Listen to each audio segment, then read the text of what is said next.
Hello बच्चों, let us read this given question. So the given question says that a synchronous satellite goes around the earth once in every 24 hours.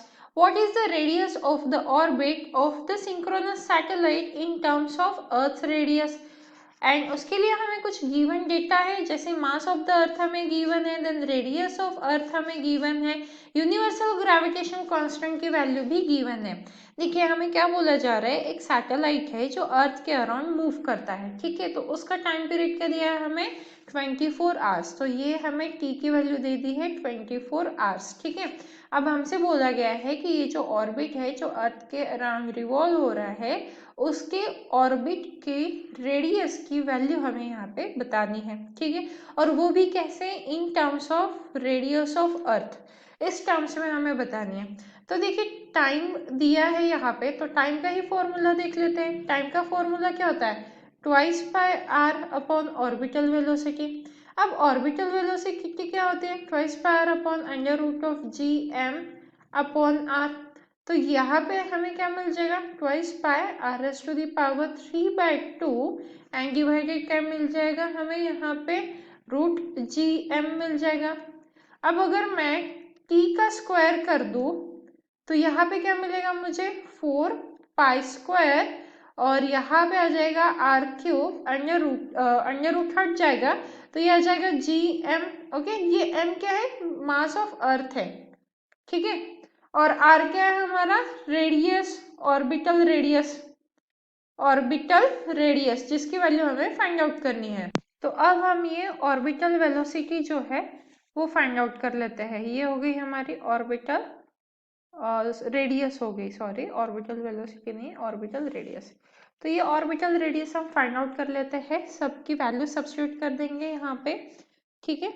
या सबसे पहले हम इसे are की terms में convert कर लेते हैं। तो इफ अगर हम आर की टर्म्स में कन्वर्ट करेंगे तो ये हो जाएगा आर क्यूब, यहाँ पे हो जाएगा टी स्क्वायर, ये G M E divided by आ जाएगा हमारा 4 पाई स्क्वायर, ठीक है।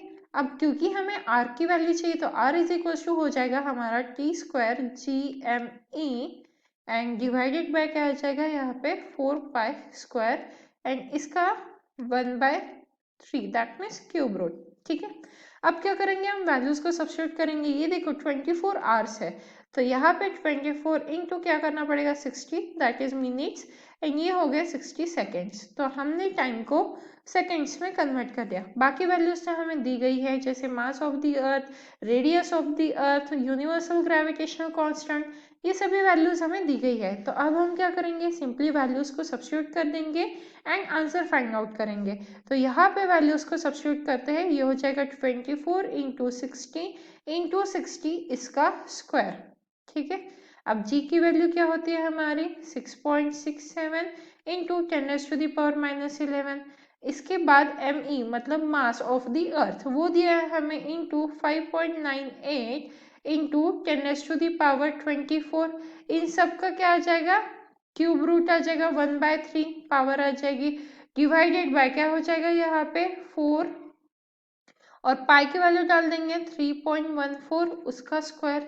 तो यहाँ से हम r की वैल्यू कैलकुलेट करेंगे तो क्या आ जाएगा, यहाँ पे r की वैल्यू आ जाएगी 42.1 इंटू 10⁻6 मीटर। क्या यहीं पे आंसर खत्म हो गया, नहीं, यहाँ पे आंसर खत्म नहीं होता है, क्योंकि हमें बोला गया है r e के टर्म्स में फाइंड आउट कीजिए। तो इसीलिए हम क्या करेंगे, r बाय आर ई हो जाएगा and this will be equals to 4.21 into 10⁻6 divided by क्या हो जाएगा आर ई। अब आर ई की वैल्यू क्या है हमारे पास 6.37 इंटू 10⁻6। अब आप जब इसे कैलकुलेट करोगे तो क्या बचेगा, यहाँ पे 6.6 बचेगा। अब ये जो आर ही है ये इधर चला जाएगा, मतलब r की वैल्यू क्या आ गई हमारे पास, r इज इक्वल टू आ गया 6.6 आर ई। तो आप देख सकते हो ये आंसर तो यही पे ऑप्शन डी को मैच कर रहा है।